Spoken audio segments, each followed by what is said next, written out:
Hello, and welcome to another episode of Yellfire, Conversations to Combat the Lie of White Supremacy. I'm your host, Craig Pelkey Landis.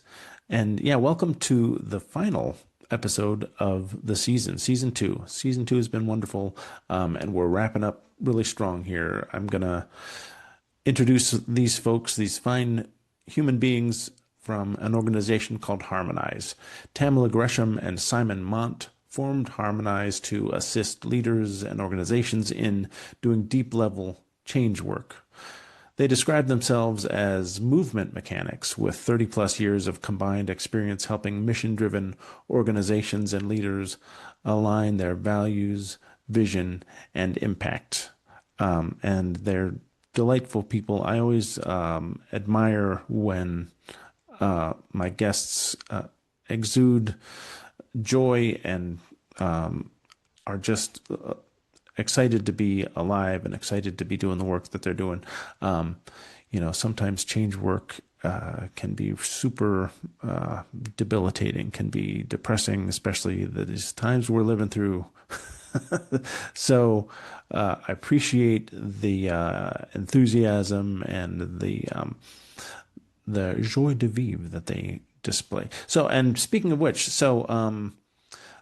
the value, I don't normally yammer on about the values of the organizations or the people I'm interviewing, but the values of Harmonize as an organization, I just liked and I wanted to share those with you. So their values are joy, earned trust, fierce grace, along with nuance and precision. So Tamila and Simon demonstrate all of those attributes, all of those values in our conversation together. So excited to have you listen in and like, subscribe, and all that stuff wherever you're listening, wherever you're watching, and appreciate your time.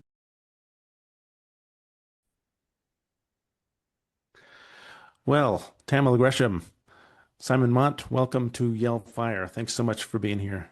Thank you for having us. Yeah, I'm excited to see where we go. Yeah. So, let's start with kind of introductions.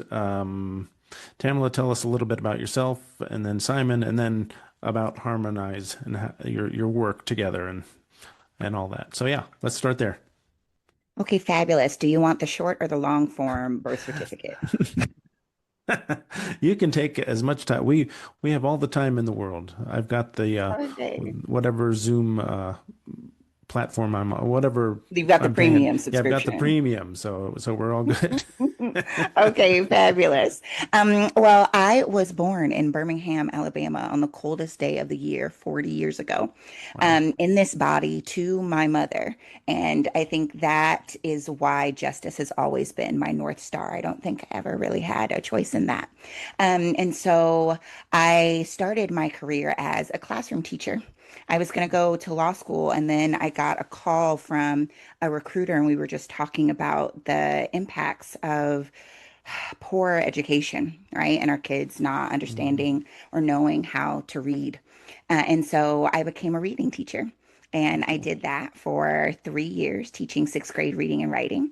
Yeah. But you can't be in a classroom for too long before you realize, oh, there are things going on outside of these four walls that are impacting my kids' ability to learn. And Yeah. so I decided to go to law school of all places, which is where I met Simon. And so I came out here to California, went to UC Berkeley, focused on public interest law. And then once I graduated, I worked for the Department of Justice in the Civil Rights Enforcement Division in the Mm. Bureau of Children's Wow. Justice when Kamala Harris was our AG. And I did that Wow. for a little bit, but the law can, get into that incremental change space. And Hmm. I am impatient for change and impatient for justice. And so I was like, I got to get on the ground and make something move. And Yeah. so I decided to get into recruiting educators at a national education nonprofit. And then while I was doing that work, it was like, hey, y'all, love the work we're trying to do and the values we're talking about, but the work that we're doing and the way we're working together isn't actually that. It's not actually what we say we're trying to do. So how Mm. can we do that? And so they were like, you give it a shot, figure it out. So I was doing that. And then I ran into Simon, who was doing similar work, tackling a similar question. And so we co-founded Harmonize together. And I like to think of us as movement mechanics, right? Ooh, Going ooh. around supporting folks in the social justice movement who are trying to make change and who also, right, are trying to figure out how do we actually work well together to make this thing work, to actually create the world we want to live in together. And so I feel like that's my little part in helping us all create the world that we want to see together. Fantastic. Cool, cool. All right, Simon, who are you? What are you all about? Who even are you? Who even are you? Yeah. Yeah, I mean, I grew up with this question about the relationship between spirituality and justice at the core of my Oh, wow. existence when I was like a little kid. Really like, all right, well, we're on Earth. What are we doing here? What's the point? How do we be Hmm. good together? And that took me in a bunch of different directions. And I got into kind of politics, and then I studied philosophy and music. Then I also was a school teacher, and then went to law school. And when I went to law school, I wanted to do like anti-prison to pipeline work, Mm. Hmm. Hmm. anti-mass incarceration. So I was doing restorative justice, both in carceral settings and Yeah, yeah. community settings, both as a facilitator and an organizer, which kind of was like grew out of my, you know, facilitation practice, which began when I was actually in college. Was the first time I got a facilitation training and like facilitated this group called Sustained Dialogue, right? Like just a Oh, yeah. weekly gathering of people of different identities trying to have hard conversations together. Oh, So I've been cool. in that Oh, cool. for a minute. Yeah, I went to law school and thought I was gonna do anti-mass incarceration, did like public defense stuff, juvenile probation reform, and then kind of noticed these two things at the same time. One was I didn't like the energy of trying to fight the system. I like really bow to the people who that's their lane. And I just noticed for me, I was craving building a new system, building something else. And so I was like, all right, how do I do that? And then as I did it, I started getting involved in movement lawyering and community organizing, and then noticed this other thing, which was a lot of the ways that we tried to create the new thing, replicate the very dynamic of the old thing that we're Mm. trying to Hmm. change, Hmm. Hmm. whether that is the incentive structure or the ideologies or the race relations, whatever it is. So I kind of became obsessed with that question. And I met it from a whole bunch of different perspectives. I was doing like nonprofit governance research at Okay. a group called the Sustainable Economies Law Center. So we were just like Mm. looking at all these different nonprofits across the country that were thinking about organizing and governing different in a different way.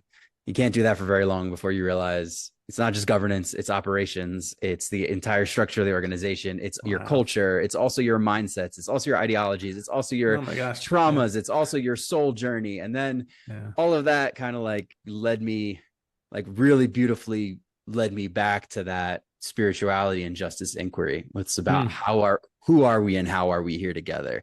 Yeah. And at the same time I was doing that, I was also, going to Burning Man, watching, taking too much acid, watching a bunch of people trying to create a society in the desert Yeah. with all of its Yeah. complexities, but this like intimate perception of like, oh, this is people trying to figure out how to do something Yeah. different and radical and aligned with some sense of good. And look at what they're replicating, and look at what it takes to organize, Huh. and all of that Yeah. kind Yeah. of Yeah.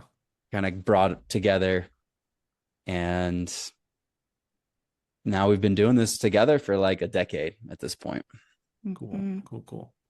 All right. So let's do a deeper dive into Harmonize and kind of yeah, keep kind of spelling out the broader picture, but then also as it relates, and it sounds like it keeps kind of circling back to issues around race and all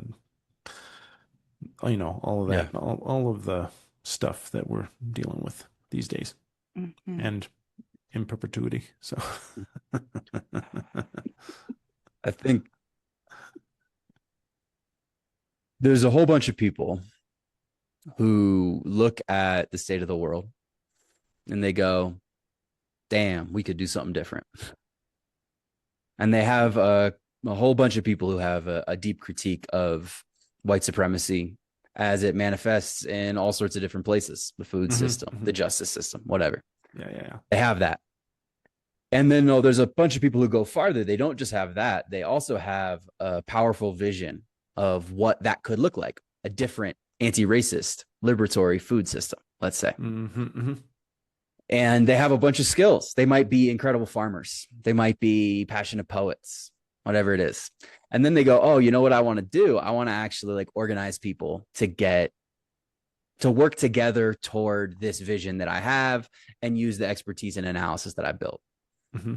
And then they hit this other thing, which is now they need to build an organization of, let's say, 20 people to do the thing. Yeah. Now, all of a sudden, that is an entirely different skill set from having the critique and the vision. There's this other thing. So basically, we just notice that. We think, all right, how can we help those people supplement that skill set so that they can actually build the thing that they need to do? And part of that, supplementing that skill set, is a lot of the folks who have that analysis, right? They have the anti-racism analysis and they want to make the anti-racist food system. Well, they don't just want to make the anti-racist food system. They want to organize themselves in a way that's radically anti-racist and align with their values. So how do you do that and confront all the complexities and questions? And that's kind of like the lane. Would you put that differently or add to that, Tamila? No, that's exactly what we do. And so we do like long-term change processes with people. We also do like, training series where we get in there with people and help skill them up, change mindsets, right? All from like political education all the way to, okay, how do we actually do a performance improvement plan that's aligned with our values? How do we do a progressive discipline process, right? And tackle that question around, okay, when is it okay to have someone separate from our organization, right? Because once we say we're committed deeply to, liberatory values, then all kinds of questions come up inside of, well, how are we going to work together, and what does it mean for us to work together as people? And so we help folks answer those questions. Wow. So I was looking a little bit at the website, and you've kind of alluded to this. It seems like it is largely people and organizations who, are like wanting to be uh, model a different way of doing things, especially around justice and around equity and those kinds of things. So it's kind of, it's progressive organizations that you're working with. And you can anonymize this or whatever, but what are some like kind of cool successes and then some things that maybe went sideways that you weren't expecting or that you saw from a mile away or whatever? Mm-hmm. Oh, I what's a think juicy one? You want to start with a success? I Yeah, think let's do that. Oh, go ahead. Sorry. I think housing justice in New York is an interesting one. Okay. Yeah, I that think was pretty wild. housing justice in New York is a success, and an Mhm. abortion access in The Northwest. in the Northwest is Mhm. interesting. Yes, yes, yes. Okay, bring us into the New York one, Simon. Set the scene.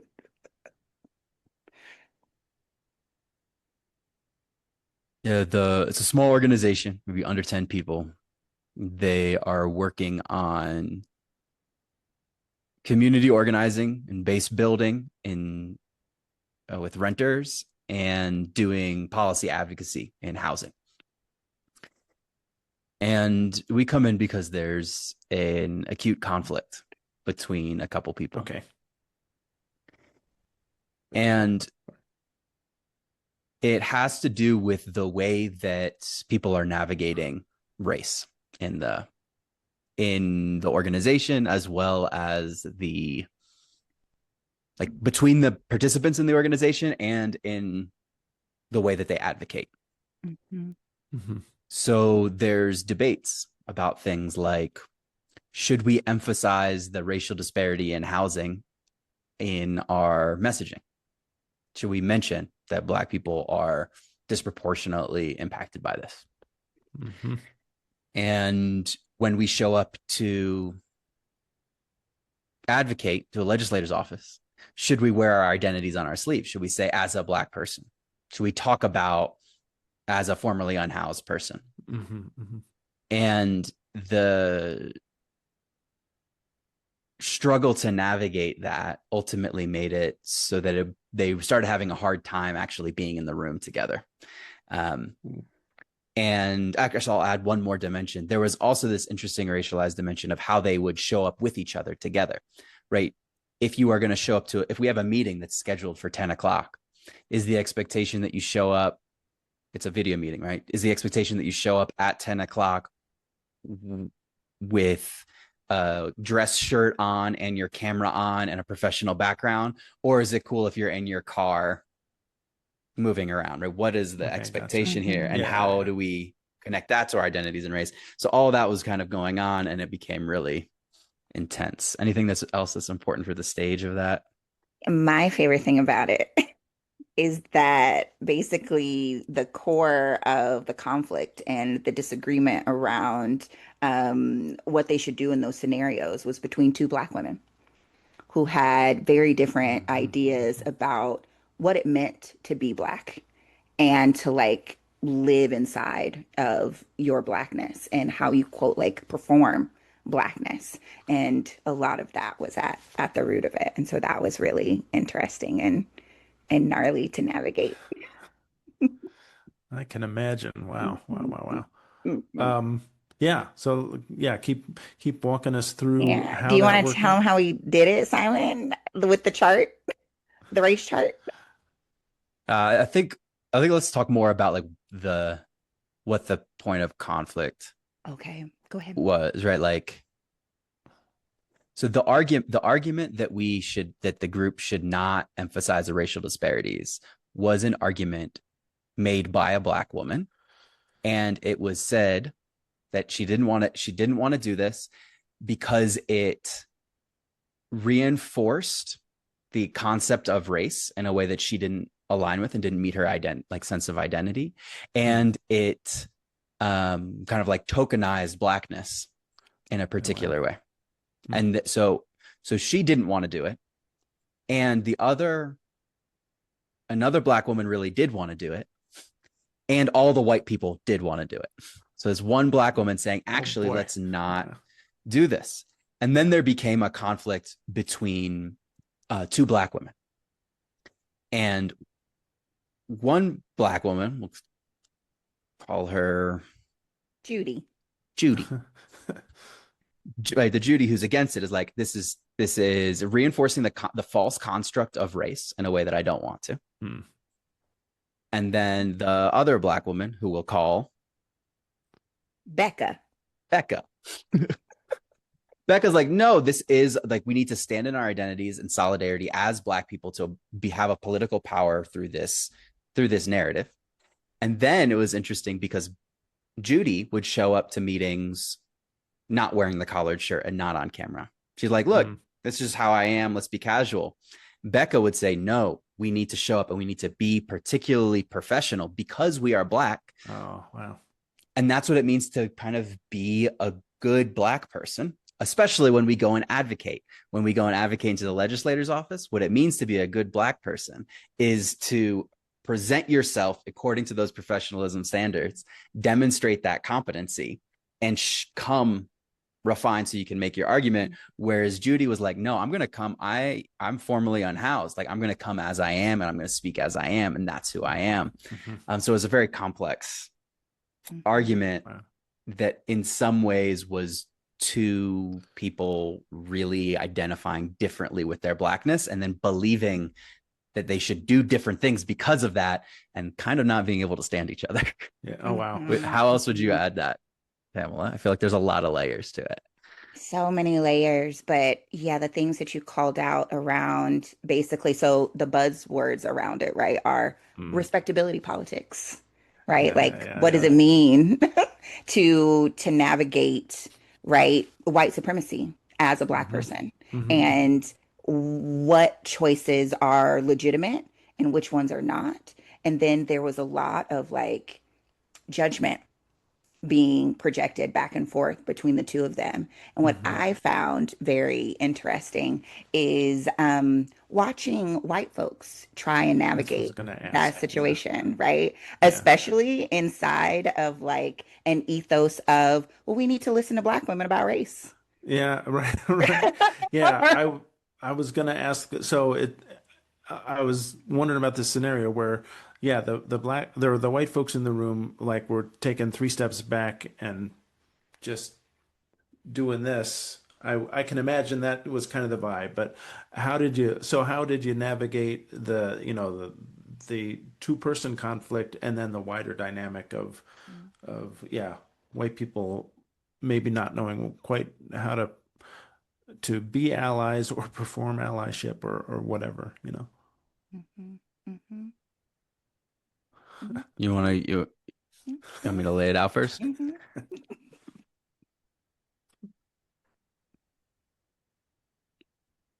What we did was we tried to provide clear tools to think about and understand the situation.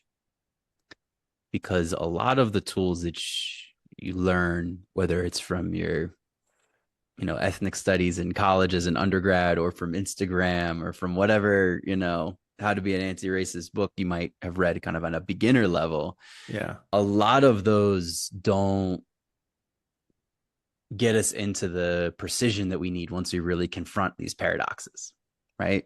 Hmm. Listen to black women about race. Really great starting point. Okay, you can't do that for very long before you realize two black women are going to disagree with each other. And then what do you do? yes, Well, you actually have to have your own opinion now. yes.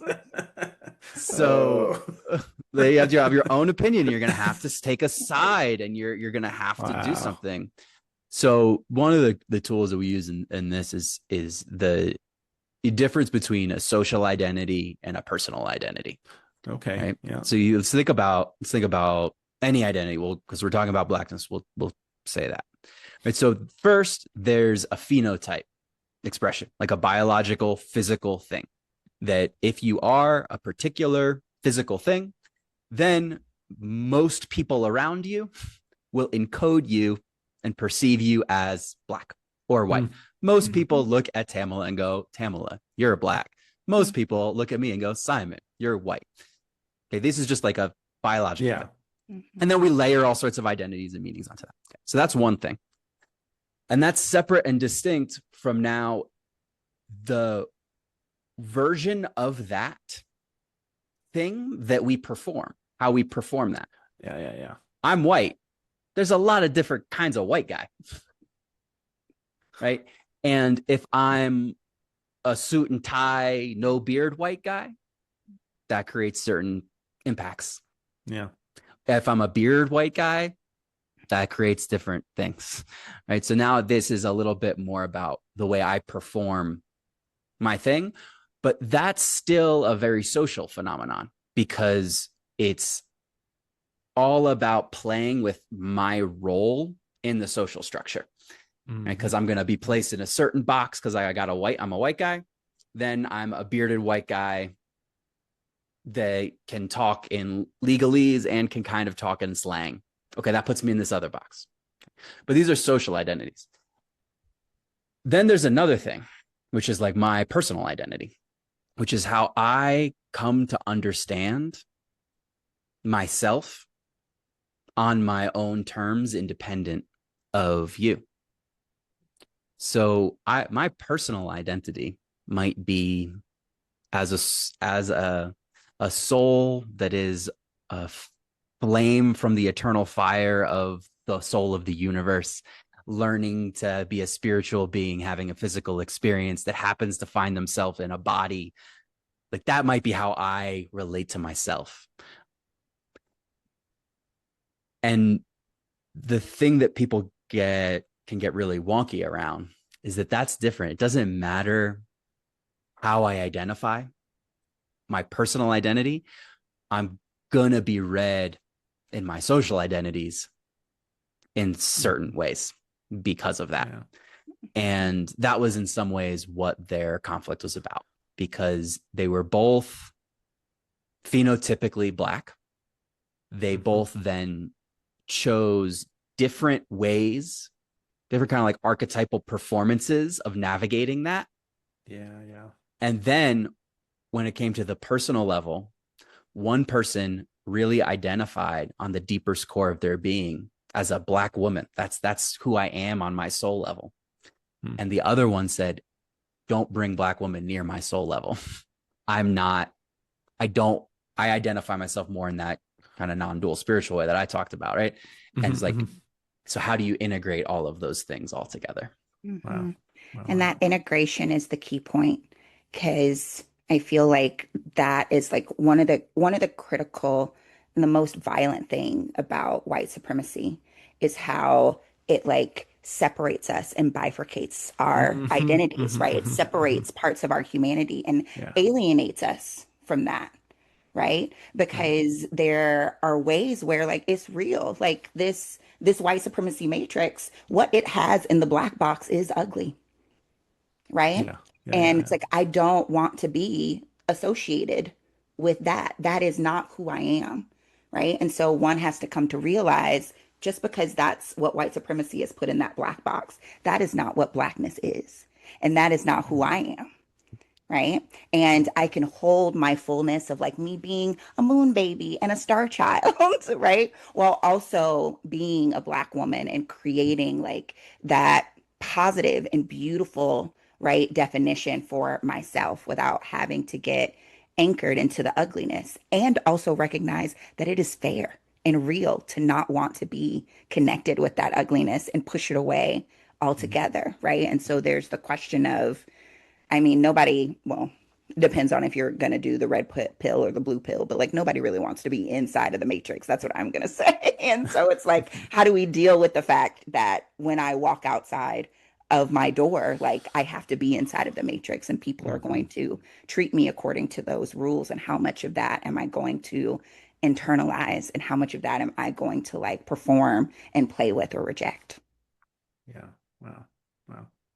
And like, Um, so this is deep work with people, people and organizations. When even in a social justice organization, you know, people are, it's a job, it's their passion, but it's also I just want to help people find decent housing, you know.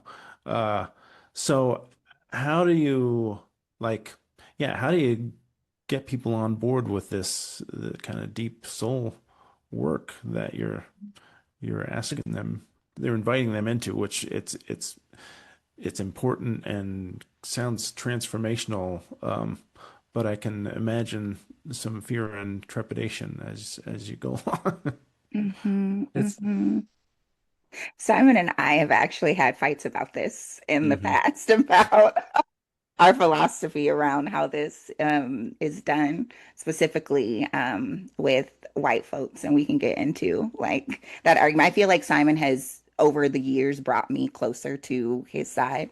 But I'll start out by saying, like, slowly and tenderly, mm-hmm, you mm-hmm, know. mm-hmm, mm-hmm. Um, I used to be in a space of, honestly, like a little bit of anger, right? And that Sure, feeling sure. of, why don't people know this already?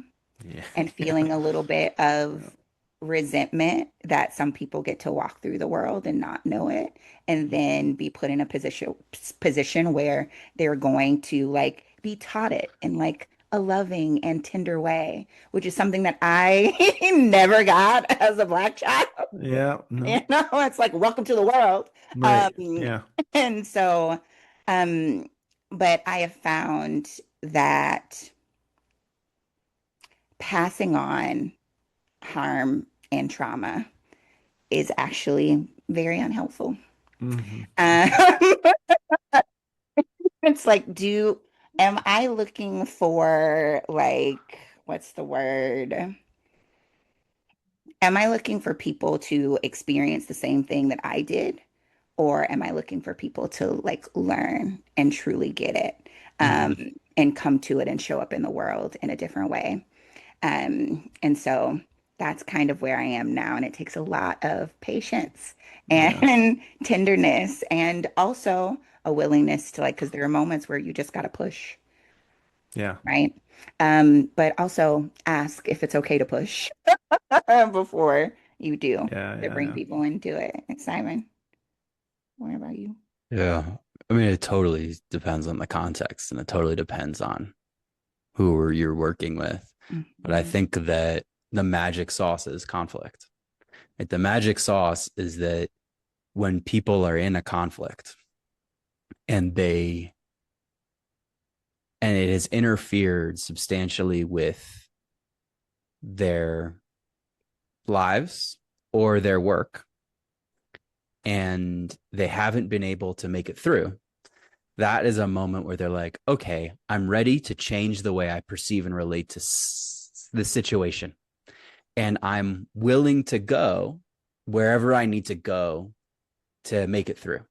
And the stronger someone's commitment to the purpose of the organization and to the respect of one another, the deeper you can go, the faster. Right. So this organization in New York, these are people who stand 10 toes down in tenants' rights, right? They are with it, right? They're Yeah. people who Yeah. are organize unhoused and formerly unhoused people. Hmm. They're not going anywhere. And they are the people they work with. They've seen each other for years. They respect each other. They are having this disagreement that's incredibly painful, but they're not going anywhere. Mhm.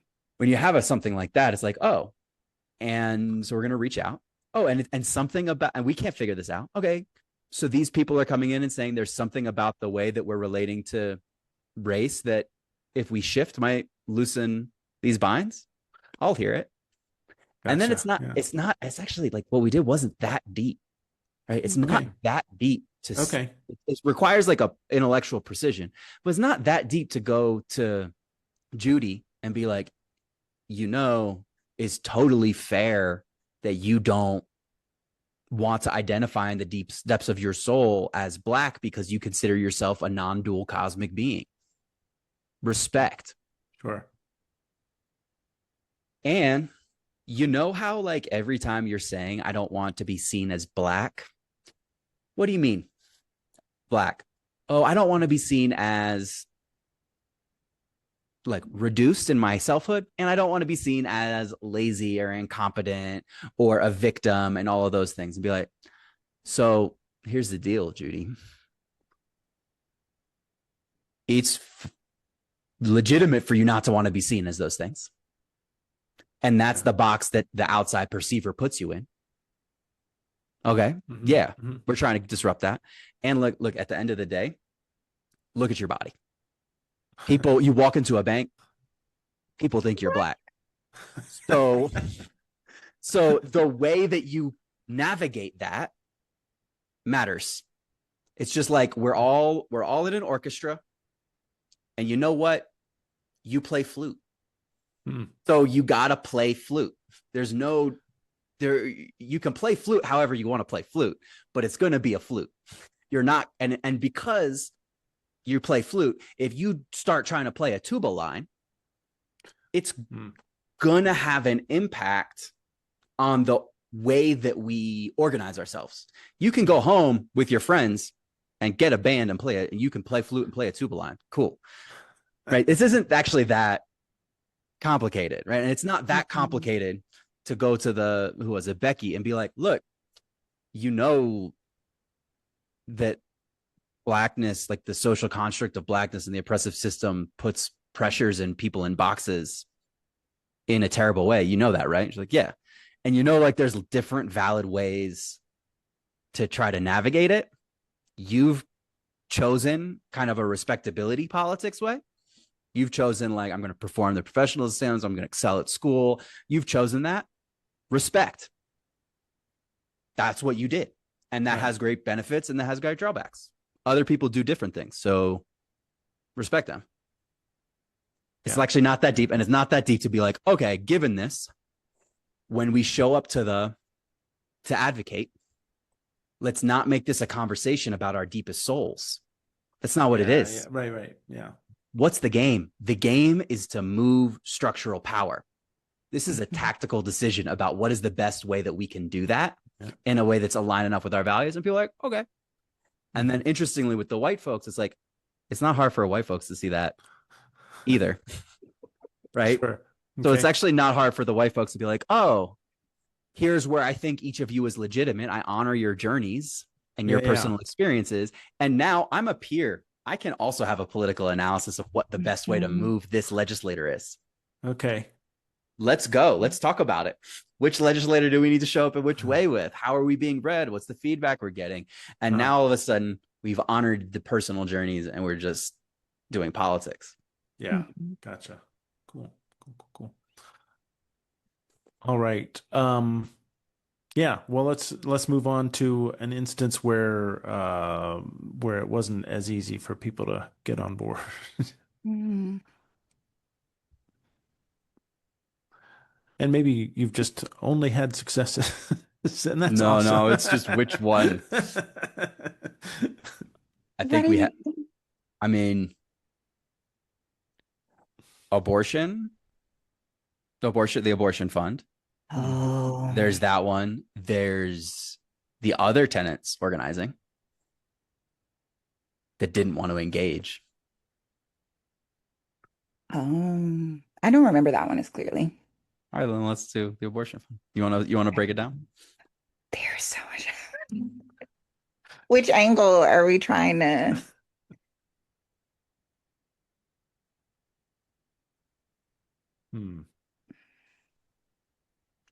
So initially, again, we were brought in to address like an acute conflict, right? Okay.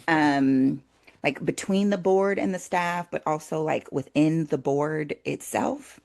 And there were a lot of different dynamics going on in terms of identity. And I think, and Simon, you can chime in here if you've got other ideas. I think at the core, there's something really, really beautiful about movement and social justice spaces, right? Where there is such a beautiful, like, passion and commitment to caring for the people who are the most marginalized and uplifting them and centering their voices. And that can also get tricky when our analysis is not quite precise enough about how power is moving in a space and who is actually being impacted and marginalized and why. And so there are a lot of dynamics happening on the board, right? In terms of like race and white supremacy and also gender. But we had like this situation where essentially the folks who identified as people of color, but to our point earlier about like the matrix and essentially your street race and what people identify you as on the street would not as readily be identified as people of color on the street. Okay. Yeah. Were sort of being centered in the racial narrative and the racial analysis.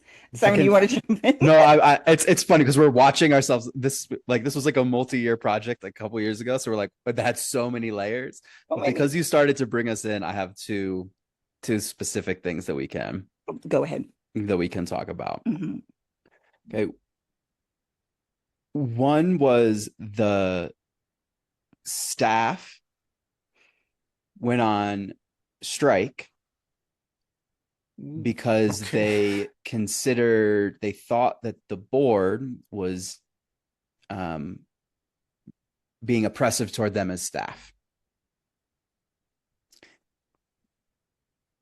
At the same time, some of the members on staff thought that the person who was leading the strike had been racist toward the members of the board. Oh, wow. And that person who was on staff was committed to their own story of victimhood and righteousness in every circumstance. And because they were committed to that story, everything that basically what happens, anything that they didn't like, they considered an affront to them. And often would then express that in the terms of some kind of identity, whether it was their gender identity or their level of ability, right? Identified with as a person with a trans person, a person with a disability. So what would happen would be like, oh, the way you are running the meeting board is not accessible to me as a person with a disability. Oh, the board, you asked me about how I navigate my transness in the context of this abortion space that's fundamentally about female bodies. That's transphobic, right? So there was this like wishy line, right? Which is like, hang on, is this oppressive or harmful? Or is this just uncomfortable for you? Wow. Okay. And then there's this thing that a lot of us can do, which is we can use the language of social justice to describe how something that is uncomfortable to us or not our preference is actually morally abhorrent. It's transphobic. It's ableist. But what was interesting was that the extent to which this person would then do that then started forcing labor to be done by the board to try to respond. But interestingly, the staff person's getting paid and the board are all volunteers. And the leaders of the board are some women of color. So now all of a sudden you have this other thing happening, right? Yeah. From the board's perspective, there is a white person making a whole bunch of demands to get more and become more comfortable, regardless of what it does to the organization. So that was like a one interesting dynamic. And then as we started moving toward it, people wanted shared leadership and we wanted to share power in a different way. But once you start to share power in a different way, you can also have these moments where people are using the language of I want to share power actually as a way for themselves to grab power. Yeah, sure. So that all of that was kind of happening in this really, really confusing way. And part of what we needed to do with the board actually was help them all understand what was happening to them, because they were sitting here being like kind of caught in between, hang on, I think what the staff person's doing is wild and offensive and problematic for me as an individual and organization. But they're also telling me that I'm transphobic and ableist. What do I do with this? So part of what we had to do, and that a lot of people's developmental edges, is you have to go in and figure out how to have a sharp enough analysis so that when someone's telling you the thing you're doing is transphobic, you can say, with respect, I don't think it is. Wow. And be able to explain why. Yeah. And bring it out of the feeling zone into the collective negotiation of what that means. You want to riff on that, Tamila? Yeah, because ultimately, I'm trying not to get on a soapbox. Get on it. The fear of being misunderstood or being labeled with one of these things, right? You're racist, you're transphobic, you're ableist, you're classist, right? And not having your own personal analysis or understanding to be able to explain, right? Well, actually, no. That actually locks us down into really bad places where now there's a lot of non-nuanced and imprecise analysis, like dominating the space, right? So where one person or a few people can make claims that they are being, discriminated against based on an identity, and everyone else in this social justice space is just like, okay, what do we need to do for you? Right? Without actually being able to take a moment and assess what's actually going on and be able to push back if that is what is appropriate in that moment. And so that's why I always encourage people, right? You have to learn yourself. You have to have an analysis yourself. It is actually not okay. And it is a bit tokenizing and low-key racist in itself to be like, we should just listen to the Black lady. Yeah, Because yeah, not yeah. all Black women have a sharp analysis on what is going on racially in that moment, right? We should be deferring to competence and expertise and Yeah, knowledge, right? yeah, Instead of what I think is a space that comes from like a beautiful impulse, right? To protect people and care for people, where basically the person who's claiming that they've been harmed the most gets the most attention, right? Without us hmm. actually having a strong assessment of, is this harm or are you just experiencing a hardship, Yeah. Wow. right? Um, and so that's my little soapbox on that. But ultimately, we didn't really get through to this individual staff member. And as we got like closer and closer to creating accountability for them, they just resigned. Oh, wow. Yeah, And I think that's a success, in my opinion, right? Because basically what we're doing is like, ultimately, what do we care about? yeah, Why are we there? It's because abortion access is under threat and you're providing necessary healthcare infrastructure to a yeah. population. What we need is people who hold the role of pulling that off. So if That's right. you are sitting there, whatever your identity is, and seeping organizational resources and creating conflict and not being accountable and not being willing to grow into this, the movement isn't about your feeling, right? Yeah. We needed to start helping the board say, no, you can create accountability because this person needs to show up for a movement. And then once that started to happen, that person's like, okay, I'm going to leave. And many change processes that we go through, people peel out because we're changing the culture and Hmm. we're changing power. And Yeah, what yeah. to go with what Tamila is saying, we're basically saying we're going to try to have the power reside, like about anti-racist actions, we're going to try to have the power reside in the best analysis, not tokenize the body. Yeah, yeah, And yeah. that is a challenge to how power moves in a lot of lefty spaces. Yeah, Mhm. yeah, yeah.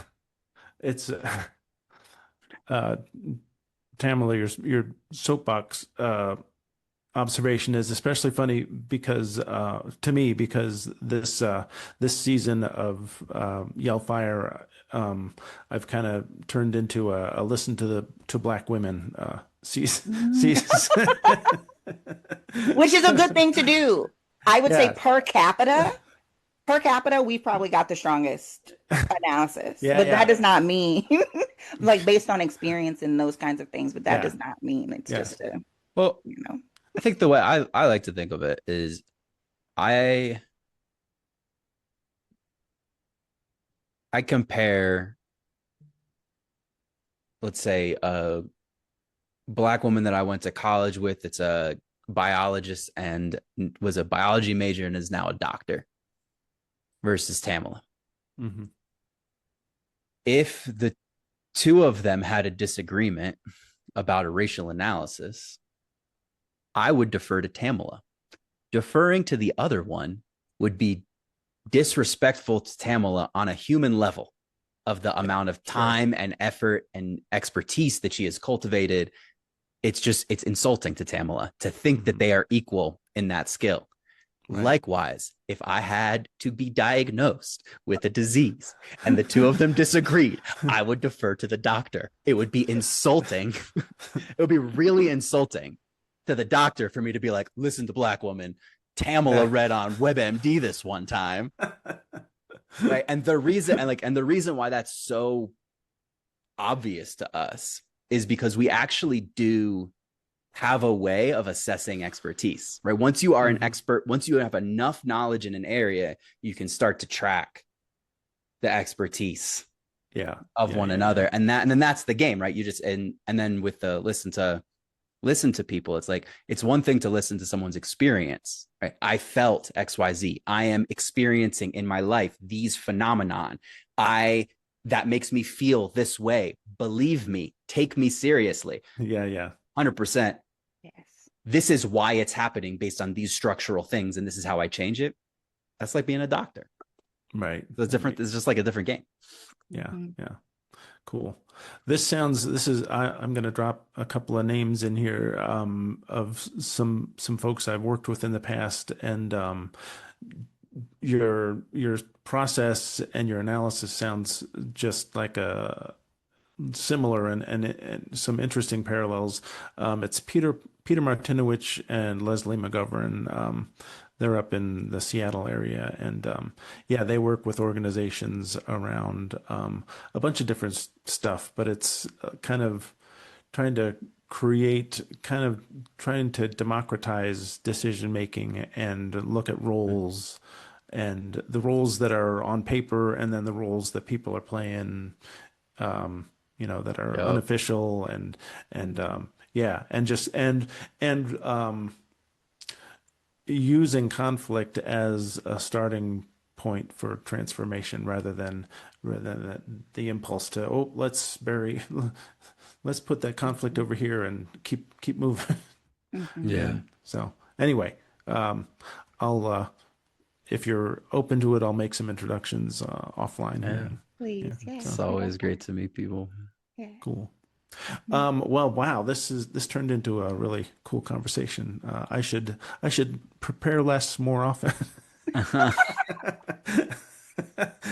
Um, but is there anything else that we missed? Like any new projects or anything that you want to mention before we Yeah.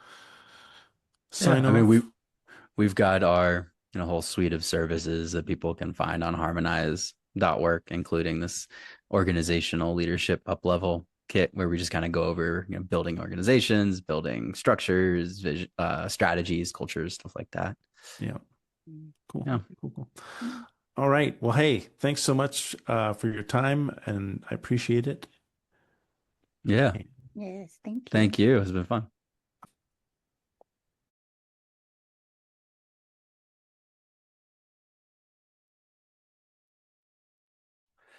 Hey, thanks again for joining this episode of Yell Fire. And thanks again to our guests, Tamila and Simon. Delightful people, great conversation. So appreciate them so much. Um, Again, like, subscribe, all that stuff. Appreciate you. Thanks for another awesome season of Yell Fire. And see you later. I don't know. I haven't scheduled season three, but you'll be the first to know when season three comes out. So thanks again and take care.